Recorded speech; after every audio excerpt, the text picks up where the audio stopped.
నేను గోరంట్ల బుచ్చి చౌదరిని నేను శాసనసభ సభ్యునిగా ఎన్నికైనందున శాసనం ద్వారా నిర్మితమైన భారత రాజ్యాంగం పట్ల నిజమైన విశ్వాసం విధేయత చూపుతానని, భారతదేశ సార్వభౌమాధికారాన్ని సమగ్రతను కాపాడుతానని, నేను స్వీకరించబోయే కర్తవ్యాన్ని శ్రద్ధాశక్తులతో నిర్వహిస్తానని దైవసాక్షిగా ప్రమాణం చేస్తున్నాను.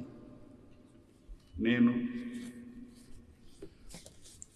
ఆంధ్రప్రదేశ్ శాసనసభ సభ్యుడినైన గోరంట్ల బుచ్చి చౌదరి అనే నేను సభ నియమాలకు కట్టుబడి ఉంటానని, వాటిని అనుసరిస్తానని, సభ మర్యాదలను పాటిస్తానని, సాంప్రదాయాలను గౌరవిస్తానని దైవసాక్షిగా ప్రమాణం చేస్తున్నాను.